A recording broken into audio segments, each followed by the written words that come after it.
ሩታን በረጅም ገመድ አስሮ ነው የለቀቃት አብርሃም። ለምን ብትሉኝ ቀን ቀን ከሩታ ጋር እየዋለ ማታ ማታ ከሄርሜላ ጋር መሆን ነው የሚያምረው ልጁ። ስለዚህ አሁን በጣም ግራ የገባው ነገር አንደኛ ሰዎች ምን ይሉኛል፣ ቤተሰብ ምን ይሉኛል አይነት ነገር እንጂ ሄርሜላን ያፈቅራታል። እኔ ከተረዳሁት አሁን ላይ ሄርሜላን ይፈልጋታል። ሄርሜላን መተው አይፈልግም። ሩታንም መተው አይፈልግም። ከሩታ ጋር መሆን ይፈልጋል። ልጁ በጣም ግራ ተጋብቶ ነው ያለው። ማለት ያስታውቃል፣ የሆነ ፍላጎት ስሜት እንዳለው ለሄርሜላ ያስታውቃል። እዛ ጋር ደግሞ የልጁ እናት አለች። እርግጠኛ ልጁ ባይፈጠርና ልጁ ባይኖር ኖሮ እርግጠኛ አይኑን ሳይሽቀታ ወደ ሄርሜላ ቤት ነበር የሚገባውና ግራ የማያጋቡ ነገሮች ናቸው እየተፈጠሩ ያሉት። ማለት የሆነ ነገሮች ተስተካክለው ሰላም ሰክኖ ሰላም ወርዶ ወደ አንድነት ወደ ነበሩበት ላይፋቸው የሚመለሱበትን ታይም አብዛኛው ሰው እንግዲህ እየጠበቀ ነው። ግን ያ ነገር አይደለም እየሆነ ያለው። በቃ ወይ በይፋ ከሄርሜላ ጋር ሆነ በቃ መብት እኮ ነው። ማንም እንትን የሚልክ እኮ የለም፣ የሚቃወምክ ይሄ ለምን የሚልክ የለም። ግን በቃ ልጅቷን አትጉዳት። ይሄ ያዝ ለቀቅ ሄድ መጣ። እሷ ቀረብኩ ስትል አንተ ትሸሻታለህ፣ እሷ ቀረብኩ ስትል አንተ ትሸሻለህ፣ አንተ ቀረብኩ ስትል እሷ ትሸሻለች። በጣም ግራ የሚያጋባው ነገር እየተፈጠረ ያለውና ሄርሜላ ላይም አንዳንዴ መፍረዱ ራሱ እኮ በጣም ነው የሚከብደው። ለምን በቃ እሷ እዛ ጋር ሩታ አብርሃም እንደማትፈልገው እያሳየች ስለሆነ ሄርሜላ ምንድነው ልጁ ማጣት አትፈልግም። በቃ የዋህ እንደሆነ መልካም እንደሆነ በጣም ምርጥ ሰው እንደሆነ ስትመሰክርለት ነበረ። እንግዲህ በጣም በጥቂት ጊዜያቶች ውስጥ እንግዲህ ከእሷ ጋር በነበራቸው ታይም በነበራቸው ጊዜ አሪፍ ነገር እንዳሳለፉ እንግዲህ ለእኛ ለኦዲየንሶች ራሱ መስክራች። በእርግጥ አብርሃማዊ የዋህ ነው፣ ቅን ነው፣ መልካም ነው። ግን አንዳንዴ ምን ለራሱ አያውቅም የሚባል እንደዚህ አይነት ሰው እየሆነ ነው አብርሃም። ገብቷቸዋል አይደለ?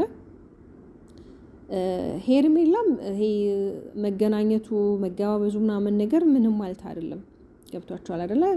ኦኬ ምንም ማለት አይደለም። ግን ደግሞ ከዛ ያለፈ ነገር ነው እየሆነ ያለው። ስለዚህ አብርሽም እኔ እንጃ እኔ አብርሽ እርግጠኛ ነኝ ግራ ተጋብቷል። አሁን ላይ በቃ ምን መወሰን እንዳለበት ግራ እየገባው ነው። ሲቀጥል ደግሞ ዛሬ ኤፋ ሩታን አግኝቷት ነበርና በጣም ነው የገረመኝ። ከዚህ በፊት ሄርሜላ ብቻዋን በነበረች ሰዓት እኮ ማንም እንትን ያላት ሰው የለም። ለምን እርግዝ ሆና በጣም በተቸገረችበት እንግዲህ እርግዝና ላይ ብዙ ነገሮች አሉ። የሆነ ነገር እንኳን አብሯት እኮ ስቲል የሚያቀብላት ሰው ካልተጣት ትችላለች።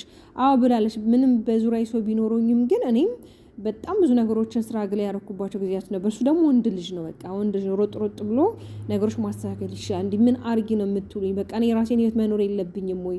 እኔ ወደዚህ ስመጣ ሰላሜን እንዳገኝና ማንም ሰው መጥቶ እንዳይረብሸኝ እሱ ራሱ ነግሮኛል። ግን አሁን ላይ ጭራሽ እንደ በፊቱ ሌላ አይነት ስሜት ነው እንዲሰማኝ ያረከኝ ያለውና እባክህ ቢያንስ እንደውም ልጁን ማየት ከፈለክ ወንድም ልጅ ማየት ከፈለክ ልጁን ኤው እያለችው ነበር። በጣም ግራ ሲጋባት ማለት ነው።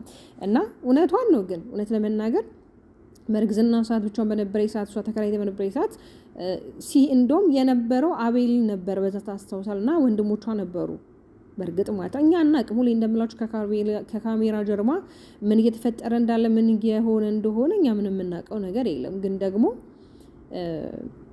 አንዳንዴ በቃ እየተፈጠሩ ያሉት ነገሮች ግራ ያጋባሉ። እንደውም ዛሬ ትመጣለች ብዬ ነበረ ሩት ማለት ነው። አልመጣችም። ከኤፋ ጋር ነው የመጣችውና ኤፋም ደግሞ ምን አስቦ እንደሆነ አላውቅም። አሁን ላይ ለወንድሙ ተቆርቆሮ የሆነ ለወንድሙ መከታ ሆኖ ነው በጣም ይሄ ፌር አይደለም። አንዳንዴ የሆነ ነገሮችን ስናደርግ የሆነ ሚዛናዊ ብንሆን አለ አይደለም። ምንም ቢሆን ላንተ ወንድምክ ነው እናውቃለን። ማንም ሰው በቤተሰቡ በዙሪያ ባሉ ሰዎች በተለይ ደግሞ የፋሚሊ በሚባለው ነገር ላይ ሲመጡበት ማንም አይወድም።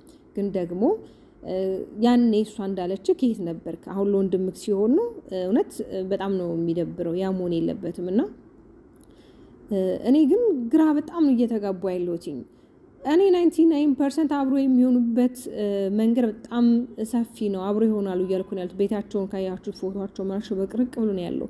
በዚህ በኩል ደግሞ ስታዩት ከሷ ጋር ከሄርሜላ ጋር ያለው ነገር ደግሞ ግራ ያጋባል። ገብቷችኋል አይደለ? እውነት እኛ ራሱ በጣም ግራ ተጋባን። እንዴ የምናየው ነው የምናምነው። ስለዚህ ምን ነው ይሄ ቪዲዮቹ የቆዩ ናቸው እኔ ይመስለኝ ወይስ ቆይተው ማለት የቆየ ቪዲዮች ናቸው። ለምሳሌ የሩታ ሰርፕራይዝ ወደ ቤቷ አንድ ስትገባ ሰርፕራይዝ ሲያረጓትና ሄርሜላ ጋር የነበረ ምግብ ራሱ አንድ ነው። እዛም አይነት ነው እዚህም አይነት ነው። ኦልሬዲ እንግዲህ ጾም ተፈቷል። ግን አይነት ነው የነበረው። ኦኬ ሮብና አርብ ቢጾምም ግን ደግሞ እኔ እንጃ አንዳንዴ የሆነ እኛ የማናውቀው እነሱ የሚያውቁት እኛ ላይ እየፈጠሩት ያለ ነገር አለ ማለት በእኛ ሃይምሮ ላይ እነሱ እንደ ልባቸው እነሱ እየሆኑ እኛ ግን ምን ሆነ ለምን እንደዚህ ሆነ እያልን እኛ ራሱ ግራ ተጋባን እኮ ወገን። ግን ቤተሰብ እንደው ሰብስክራይብ የማታረጉት ላይክ የማታረጉም ላይክ እያረጋችሁ አበረታቱኝ። በነገራችን ላይ አሁን እንግዲህ ያሉት አዲስ አበባ ነው። አዲስ አበባ ደግሞ ለብዙ ነገሮች ይመቻሉ ከነ ዳንኤል ከነ ጽጌ ጋር። እንዲሁም ዳኒ የአብርሽን ልጅ ይዞ እያየሁት ነበረ ቤቱ ሄዶ ያው ጠይቆታል። የሆነ ቪዲዮ እያየሁ ነበር ሶሻል ሚዲያ ላይ ተዘዋወረና ቢያንስ ጥሩ ጓደኞቹ እንኳን አሏቸው እነሱ እንኳን ቢያንስ አንድ እንዲሆኑ ማለት ይሄ አለ አይደል አንዳንድ ይሄ ወጣትነት ላይ ያለ ነገርና የሆነ ደግሞ ሰከን ያለ ሰው ላይ ያለ ነገር አንድ አይደለም። ቢያንስ አንዱ ካንዱ ተሽሎ እንኳን በቃ አብርሃም ተው ሩታ ተይ በቃ ምናምን ብሎ እንዶ የሚገጽሳቸው እኮ አጥተው አይደለም ግን በቃ ይፈላለጋሉ ግን ችግር አለ በማከላቸው አንድ የማያረጋቸው እሷም ትወዷለች ትፈልገዋለች አብርሃሙን ትፈልጋለች ግን ውስጧን ያበገናትና ያቆሰላት ደግሞ የሆነ ነገር አለ ገብቷቸዋል አይደለ? እሱም ደግሞ የሆነ የያዘው ነገር አለ። አሁን እኮ ችግሩ ሄርሜላ ናት መታ ነገሩን ያባባሳችሁ እውነት ለመናገር ከዚህ በፊት የነበሩት ነገሮች ቢያንስ ወደ እርቅ የሚመሯቸው ነገሮች ነበሩ ከዚህ በፊት የነበሩት ማለት ነው። አሁን ግን ሄርሜላ ከመጣች በኋላ ነገሩ በጣም ከረረ። ይሄ አሁን ለምሳሌ ራት ሰርታ ምናምን ጋበዘችው አይደለ ሄርሜላ ይሄ ወንድ ልጅ ሆዱን ይወዳል አይነት ነገር እንዴት ነው ወንድ ልጅ ሆዱን ይወዳል ግን ሆዱን ቢወድ ግን ካላፈቀረሽ ካልወደደሽ ግን ምንም ነው ነቲንግ ማለት ይሄ አባባል ነው። ሴት ልጅም ብትሆን ካላፈቀረሽ ካልወደደችክ ብትንበረከክ የፈለከው ነገር ብታረግላት መስሎ አይታያትም። የፈለከው ነገር ከቁሳ አይደለም የፈለከው ዳይመንድ ብታረግላት ካፈቀረች ግን ማለት ነው ማርያምን ከነ ምንም ባይኖርህም ላንተ ክብር አላት ላንተ ዝቅ ትላለች። ግን ካልወደደችክ ምንም ብትለማመጣት በዚህ ወጣ በዚህ ወረደ ብትላት ምንም አሰማክም። ስለዚህ አንተም እንግዲህ ወይ ከሄርሜላ ጋር ሁን ወይ ከሩታ ጋር ሁን በቃ አንዱ ምረጥ ማለት ሩታንም የሆነ ያዝለቀቃት አድርጋት የሆነ በረጅም ገመድ አስረካት ስትፈልግ ትጎትታታለህ ስትፈልግ ደግሞ እዛው ቦታው ላይ ታስቀምጣታለህ። ያ መሆን የለበትም እና አንዳንዴ የሆነ ቢያንስ ለልጃችሁ ስትሉ እንኳን የሆነ ዋጋ መክፈል እሷ ብቻዋን ደግሞ ምንም ማድረግ አትችልም። ገብቷል አይደለ? እሷ ነገሮችን ለማስተካከል ስትሞክር አንተ ነገሮችን የምታበላሻቸው ከሆነ ታጥቦ ጭቃ ነው ምንም ትርጉም የለውም። እና እስኪ ነገር ደግሞ የተሻለ ነገር ይዛችሁ ትመጣላችሁ ብለን ተስፋ እናደርጋለን። እንደውም የሆነ ቤተሰብ ጋር የሆነ ሽማግሌ ልከ ምናምን ነገር ታርቃችሁን በሰላማዊ መንገድ የምትመጡ ነው የመሰለኝ። እስቲ እንግዲህ አሁን ደግሞ መጪውን በዓለም እንደሚፈጥር አብረን ያለን ተወዳጆች ሰብስክራይብ ያደርጋችሁ